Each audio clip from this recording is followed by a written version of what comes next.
नहीं पाएगा तो इधर से उखाड़ और उधर लगा। राग और द्वेष, ये जो दो दलदल हैं, ये जो दो पार्ट हैं, चलती चक्की देख कर दिया कबीरा रोए। एक पार्ट ऊपर का, एक पार्ट नीचे का। ठीक है, कभी राग का पलड़ा भारी और कभी द्वेष का पलड़ा भारी, कुल मिलाकर के ये दोनों पलड़े कभी ऊपर और कभी ये दोनों चलते रहते हैं। जिनसे आज राग होता है, कल उन्हीं से ही द्वेष हो जाया करता है। जो कल तक हमें, वो एक पुराना गीत है, ओरे ताल मिले नदी के जल में, नदी मिले सागर में, सागर मिले कौन से जल में, कोई जाने ना। कल तक जो बेगाने थे जन्मों के मीत हैं। कल तक जो हमारे लिए बेगाने बने हुए थे, आज वो हमारे लिए क्या है, जन्मों के मीत बने हुए हैं। क्या होगा कौन से पल में, कोई जाने ना। ओरे ताल मिले नदी के जल में, नदी मिले सागर में, सागर मिले कौन से जल में, कोई जाने ना। तो कल तक बेगाने थे, आज लगता है जन्म जन्म के मीत हो चुके हैं। अब आने वाले पल में, आने वाले कल में क्या होगा, किसने ये इतिहास जाना है। तो कल तक न राग था न द्वेष था, आज अचानक मोह की ऐसी जंजीर बनी कि हम लोग राग में आ गए और कल वापस हो सकता है द्वेष की जंजीर बन जाए। इसलिए कोई पता नहीं चलता, राग द्वेष के इन दो पार्टों के बीच में अपन लोग कब तक पिसते रहेंगे, कब तक पिसते रहेंगे। तब तक पिसते रहेंगे जब तक हम लोग अपनी सहजता में नहीं आ जाते, अपनी आत्म जागरूकता को उपलब्ध नहीं कर लेते, तब तक ये सब यूं ही चलते रहना है।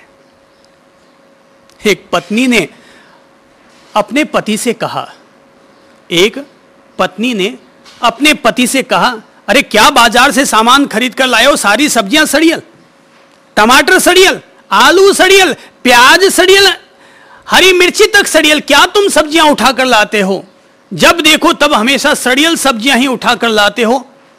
पति ने कहा, भगवान क्यों इतना बुरा मानती है, अरे तुम्हें भी तो मैं ही लेकर आया था, तुम्हें भी तो मैं ही लेकर आया था। जब मैं सारी चीजें ही सड़ियल लाता हूं तो समझ लो कि तुम भी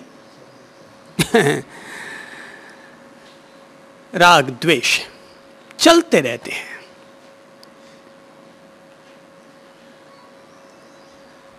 एक गंजा आदमी मिला तो मैंने उस गंजे आदमी से पूछा कि क्या बात है भैया, तेरे हाथों की हड्डियां कैसे टूट गई। तो उसने कहा, साहब जीभ बाईसा के कारण मेरी हड्डियां टूट गई। मैंने कहा, यार ये तो बड़ी गजब की बात बता रहे हो, जीभ के कारण कोई हड्डियां टूटती है। बोले, साहब जीभ चलती रही और ऊपर से जूते पड़ते रहे, जीभ चलती रही और जूते पड़ते रहे, तो बेमतलब कि तुम बोलोगे तो जूते तो आखिर माथे पर पड़ेंगे ही। राग द्वेष, ये दुनिया में यही सब चीजें चलती रहती हैं। कभी इधर से किचू होता है तो कभी उधर से किचू हो जाता है, कभी राग का पलड़ा भारी और कभी द्वेष का पलड़ा भारी।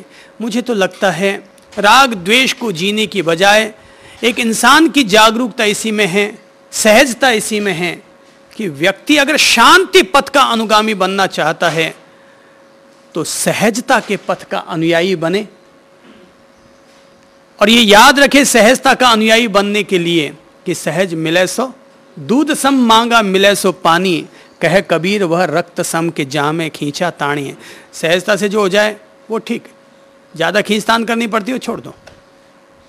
घर वाले हैं तो घर वालों को छोड़ दो, पत्नी है तो पत्नी को छोड़ दो। ज्यादा खींचतान करनी पड़ती है वो टेंशन है। पत्नी अगर शांति में सुख में मददगार है तो स्वीकार्य है, मकान अगर शांति और सुख में मददगार है तो स्वीकार्य है, पर यही अगर अशांति के निमित्त बनते हैं छोड़ो। हम धंधा करने के लिए पैदा नहीं हुए, धन इकट्ठा करने के लिए पैदा नहीं हुए। हमारा जन्म केवल दिन गुजारने के लिए नहीं हुआ है। शांति और सुख सबसे पहले होने चाहिए, और शांति और सुख तभी मिलेंगे जब हम लोग अपने जीवन को सहजता का अनुयायी बनाएंगे। ठीक है, पत्नी अगर कहती है साहब पियर जाऊं, प्रेम से जाओ, साहब चली आऊं, प्रेम से आ जाओ, दोनों में ही स्वागत। साहब दही खाएंगे, खा लेंगे, छाछ पिएंगे, पी लेंगे। तो दही और छाछ दोनों को ही अगर हम सहजता से ले लेंगे, मस्ती से ले लेंगे, तो हम राग और द्वेष में नहीं उलझ पाएंगे। तो राग को जीतने के लिए चित्त की स्थिरता जरूरी है, और चित्त की स्थिरता तभी बनेगी जब हम राग द्वेष को छोड़ेंगे। राग द्वेष तभी छूटेंगे जब हम अनासक्ति को साधेंगे, और अनासक्ति तभी सधेगी जब हम सहजता के अनुयायी बनेंगे। तो कुल मिलाकर राग से उपरत होने के लिए मेरा अनुरोध रहेगा, और वो है सहजता, और दूसरा है द्वेष। पौद्गलिक सुखों की अभिलाषा करना, इसका नाम है राग। पौद्गलिक सुखों की अभिलाषा करना, इसका नाम है राग। और दूसरों के द्वारा होने वाले अनुचित व्यवहार को लेकर के हमारे मन में पलने वाली ग्रंथि का नाम है द्वेष। एक खींचने वाली बिजली है और एक धक्का मारने वाली बिजली है। द्वेष, इसकी वजह से ही भय पैदा होता है, डर पैदा होता है। द्वेष की वजह से ही तनाव पैदा होता है, मनोविकार बढ़ते हैं द्वेष के कारण। ईर्ष्या का जन्म होता है, प्रतिस्पर्धा जन्म लेती है, प्रतिक्रियाएं होती हैं, उग्रता आती है, क्रोध होता है। राग काम वासनाओं को बढ़ाता है, पर द्वेष ईर्ष्या, वैर वैमनस्य, दुख दौर्मनस्य को जन्म देता है। मैंने वर्षों पहले अपने जीवन में जिस साधना को शुरू किया था वो था वीत द्वेष होने का। मैंने अपने आप को तौला, अपने मन को, अपने चित्त की दशाओं को, अपने आप को, अपनी जीवन शैली को तौला, और मुझे लगा कि मेरे लिए वीतराग बन पाना संभव नहीं लग रहा है। मैं अपने मन को, अपनी अंतर्दशा को वीतराग होने के स्तर पर सही तौर पर नहीं देख पाता हूं। तो वर्षों वर्ष पहले एक संकल्प ले लिया था कि मैं अपने आप को वीत द्वेष बनाऊंगा। संसार के किसी भी प्राणी के प्रति अपनी ओर से द्वेष, वैर, वैमनस्य के भाव किसी भी स्थिति में नहीं आने दूंगा। मेरी चित्त की प्रसन्नता, शांति, सहजता में अगर किसी ने बुनियादी तौर पर मदद की तो वो है वीत द्वेष होने का संकल्प, किसी के प्रति भी वैर विरोध नहीं।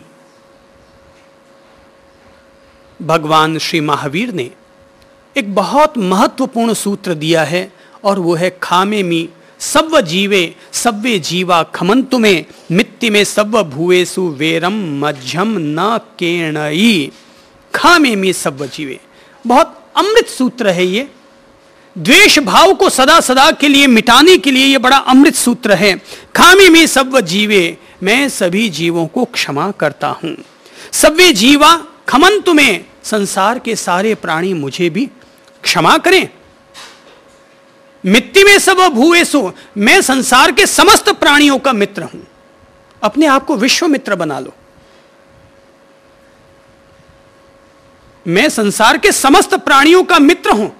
वैरम मध्यम न केणई, मेरा किसी के प्रति किंचित भी वैर विरोध नहीं है। अगर कभी कोई गलती हो भी जाए और गलतीवश हमारे द्वारा किसी के प्रति वैर या गुस्सा या तेजी या उग्रता आ भी जाए, तत्काल अपने मन को संभालो, अपने मन को सुधारो, अपने मन को सहेजो। और जैसे कृष्ण ने सुभद्रा से कहा था तुम अपने मन को ठीक से नहीं समझा पाए, वैसे अपने आप से कहो लगता है मैं अपने मन को ठीक से नहीं समझ पाया, नहीं समझा पाया। इसी की वजह से ये वैर विरोध की भावना मेरे भीतर पैदा हुई। नहीं, मैं वैर विरोध नहीं करूंगा। तत्काल जैसे ही महसूस हो कि मेरे द्वारा गलती हुई, तत्काल जाकर के सॉरी कह दो।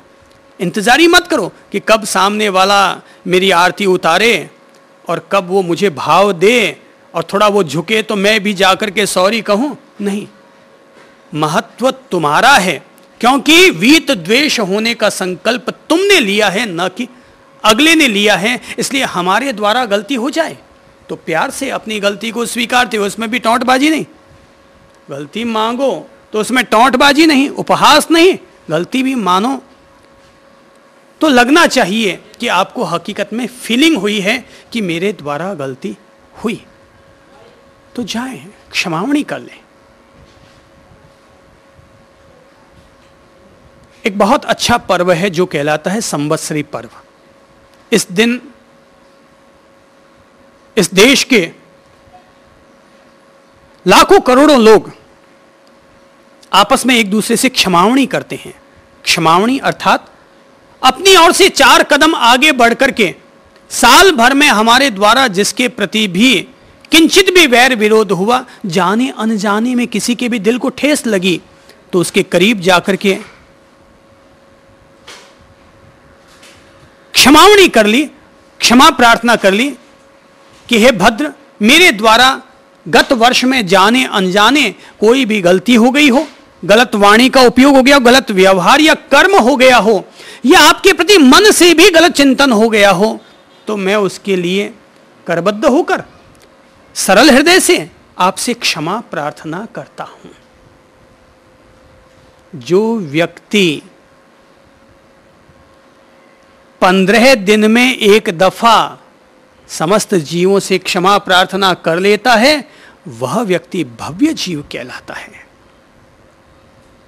इसीलिए पाक्षिक प्रतिक्रमण किया जाता है, अर्थात 15 दिन होने पर व्यक्ति संध्या काल में बैठकर अपने बीते पखवाड़े में जो भी अनुचित हुआ है उसके लिए वो क्षमा प्रार्थना कर लेता है। इसी को ही प्रतिक्रमण कहा जाता है।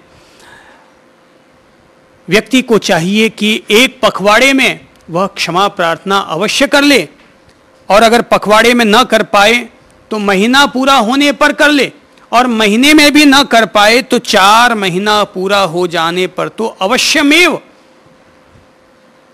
अपनी ओर से क्षमा प्रार्थना संपन्न कर ले। जो व्यक्ति 4 महीने से ज्यादा अपने दिल में कषाय भाव रखता है, द्वेष भाव रखता है, वह व्यक्ति अपने भव भवांतर का क्रम और आगे बढ़ाता है। हां, अगर किसी को लगता है वो 4 महीने